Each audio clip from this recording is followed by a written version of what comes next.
Come on.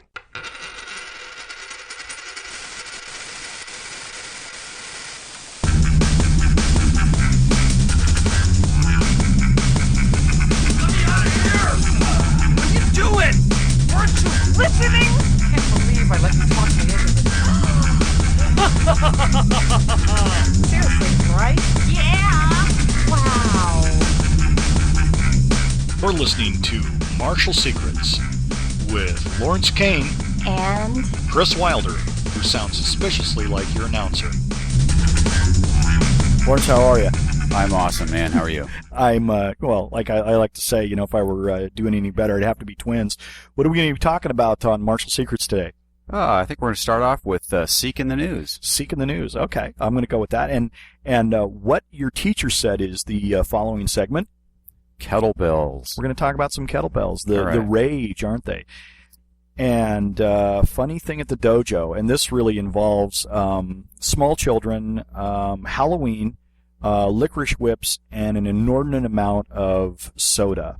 So look forward to that story. I've told it before, but it's good.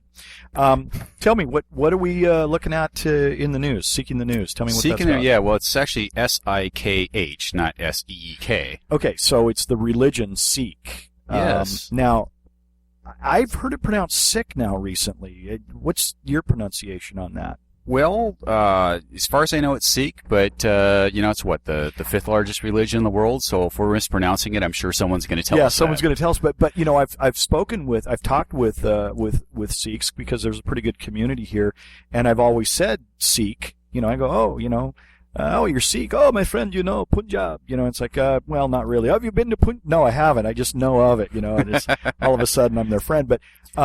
Nice enough and everything, but they never corrected me, so I guess somebody will correct us. Well, you're a big guy, so. All right, so in Ohio, a student got expelled for carrying a representation of a saber. As I understand it, the Sikh men, after a certain age, carry it's almost a piece of jewelry more than a functional weapon, but it's a knife that they carry under their clothes every day. Yeah, it doesn't have a sharp edge or anything like that on it. Not that I'm aware of, no. No, I don't think it does. I think it's just really a piece of jewelry. Yeah, it's kind of like, Christians frequently wear a cross to represent their religion. It's a similar kind of thing where it's more representation as opposed to some kind of functional thing. Yeah, in the school system here, I think you remember there was the kid that got expelled for bringing the G.I. Joe gun to school. And when I say G.I. Joe gun, I mean like maybe an inch in size. Oh, yeah, or 3/4 maybe. It's the lovely zero tolerance policy. Well, the zero tolerance reads, and I paraphrase, you have to either, well, you're not allowed to bring a gun or a weapon or a representation of a weapon. So technically, that is a representation of a weapon. And in the letter of the law, hey, kid, guess what? You get kicked out. But I think in the real world, it's like, hey, you can't bring that. Give it to me. Pop on the back of the head. Now go back to class. Well, that's the way it should be. But, the challenge with the administrators is, right, if you don't take it and then something bad happens, or if you give them a second chance and you don't for somebody else, then you end up with this whole discrimination thing, right? Well, so, and lawsuits. So what I'm hearing, it doesn't end well. Yeah, well, there is no there's no reward for erring on the side of common sense. There should be, but there's not. All right. Okay. Well, we've Frequently. established that. Well, anyway, so here's the deal. It's a little bit different with our Sikh friend because this is a religious item that puts a whole new turn on this thing. Mm-hmm. And so I got to ask the question: if you're king for the day, what happens? Does he get to continue to wear that or not? Well, so I got a little bit of a weird perspective, right? So I'm somebody who in, I can't remember, 7th or 8th grade for a speech class, actually took my entire class, including the teacher and the principal, out to the back of our school behind the portable with a rifle and taught them all how to target shoot. Now, let me get this right. You used a gun on school property? Yes. Awesome. And it was sanctioned. It was sanctioned by the school. We had permission. My parents knew about it. It was part of a speech, and I basically did the whole Folks, NRA he gun comes safety from a land thing. and a time no longer known in America. Yeah, that's right. But it was kind of cool actually. So I mean, so when I was in high school, people, sometimes would bring a rifle to school or a shotgun because they were going to go out hunting after class or whatever, right? Yeah. So somebody carrying around a little, representation of a weapon. I mean, sure, it's made out of metal. You could hurt somebody with it if you tried hard enough. But hell, you can, if you break an ice cube the right way, you can hurt somebody with that pretty seriously too. No, So we'll be talking about that in a later episode. Yeah. yeah, and I've seen that done. But so to me, it's like, who cares? I agree with you. I mean, I'm just a who cares on that thing. If they're worried about that the kid's going to pull some dull blade out of there or something, I've got an idea. What if we went to the religious leaders and said, could we strike a compromise? Can we super glue that thing shut?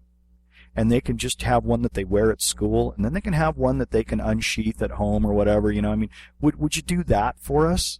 Yeah, I don't know. There may be something, piece bonding, it's a good point, though. I mean, it doesn't necessarily have to be super glue, but you could take a plastic zip tie. I'm not exactly sure how it's configured, but with mini knives, you can do a plastic zip tie, which makes it so you can't pull it out of the sheath. Yeah, exactly, right? exactly. I mean, there's a way to secure it. Yeah. But essentially my position is this, is that it's a religious item. He has a right to it. Yeah. Number two, it is it's really a non-functional weapon. And there needs to be accommodation. Well, more for so this. than that, everybody who's in school carries a pen or a pencil or something to write with, right? Trust me, I know a lot of ways to seriously hurt somebody with something like that. I mean, it's not hard. No, I mean, that's a lot more. If I was, if I'm in school and I really want to hurt somebody, heck, a bag full of books is a pretty good weapon. Yeah, and I hear it doesn't leave as many bruises, but that's just what I hear.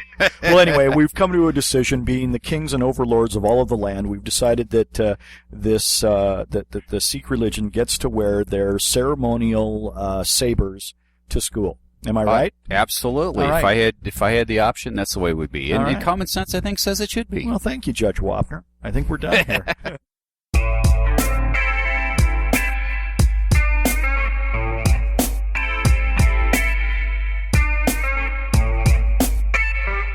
Hey, Lawrence, got a training under some training tips here. I have had the opportunity to train under a lot of really skilled people, and you have too. And in fact, it's kind of funny because we trained under the same judo instructor, Kenji Yamada, but we never knew each other. That's right, we did. Because you were in there, you were at the Seattle dojo doing judo before I showed up down there, and then one day we were talking, and it's like, oh yeah, hey, and we could tell big tales about that guy and that. Yeah, the sad part of that is I started the same time that Kenji's son Harold did. And, he stuck with it, and I did, and look how good he is now. Yeah, Harold's got that dojo out on Mercer Island. He's built a pretty strong little dojo. Yeah. Harold's our age too. Yeah.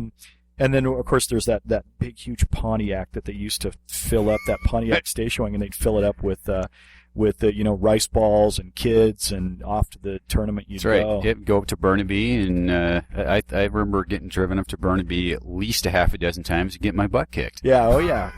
I've been to Burnaby, Canada too, and it's a long drive to go lose a tournament, I never lost in Burnaby. I lost in Steveston, but I didn't lose in Burnaby. Oh, awesome. But what we really wanted to talk about was these guys. And it just happens to be that I had all male instructors. It doesn't, just as that's the way that it is.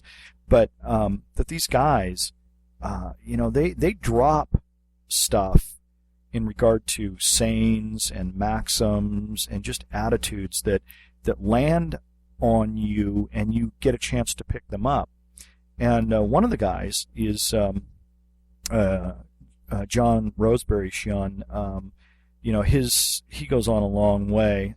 He affected me in a lot of ways, but I remember one of the things that he said was, do a little bit often.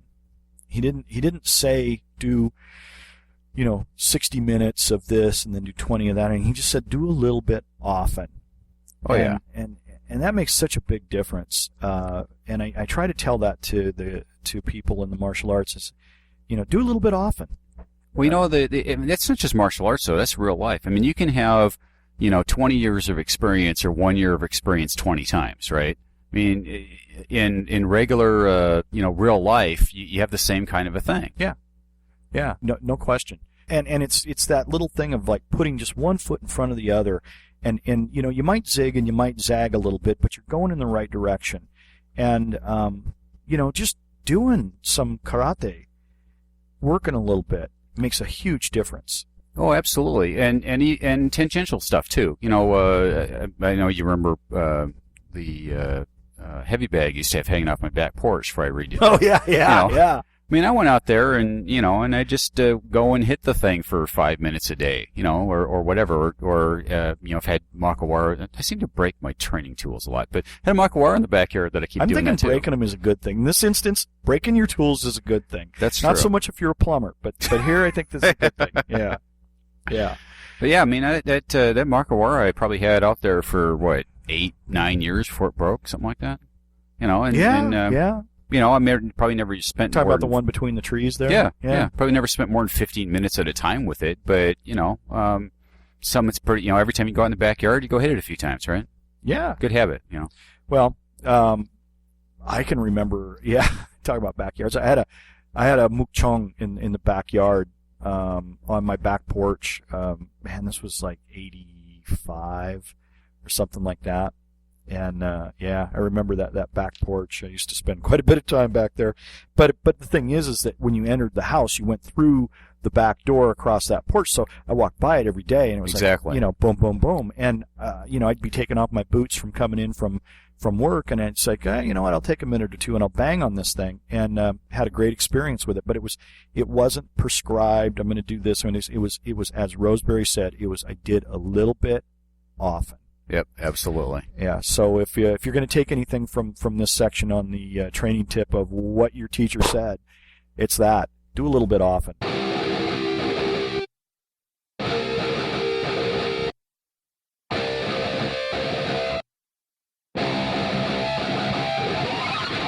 At the dojo. Hey, have you seen this rage that's going around, Lawrence? Oh yeah, Russian kettlebells, baby. Russian kettlebells. Yeah. Well, and then of course somebody told me that, oh no, it wasn't the Russians, it was the Scots. And then some Irish person says, oh, it wasn't the Scots, it was the Irish.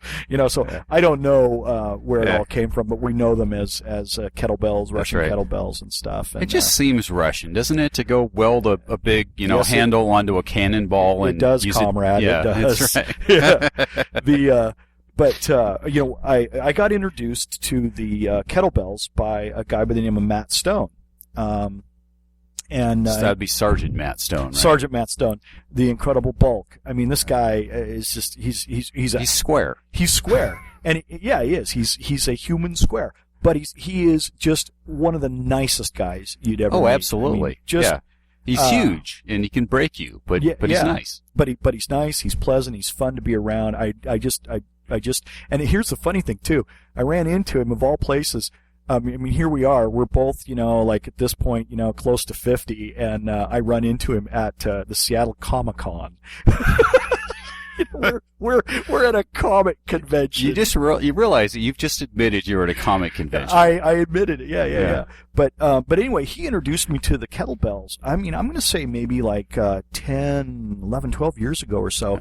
And man, he is moving some big ones. He's moving that stuff around. And I was like, I got to get me some of those.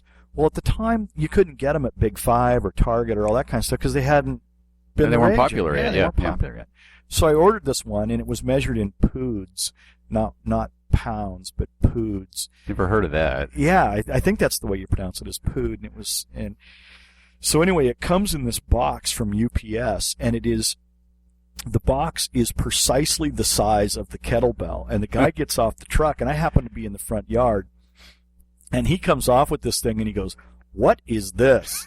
Because it's just a block of iron, And I didn't know what to say. I just looked at it, I said, cannonball, But no, the kettlebells are really nice because you can use them one way and you can cam them too. Yeah, absolutely.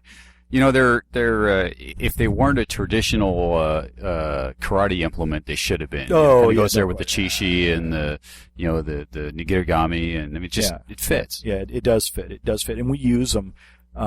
We've got a pretty good set down at the dojo, and we use them.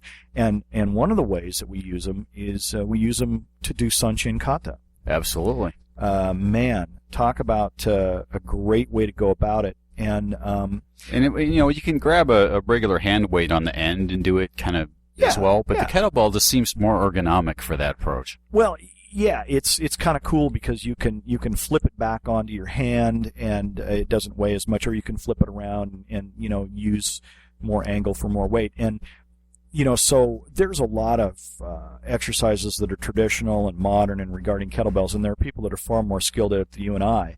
But man, that's the way to do it. Is to do Sanshin with those things.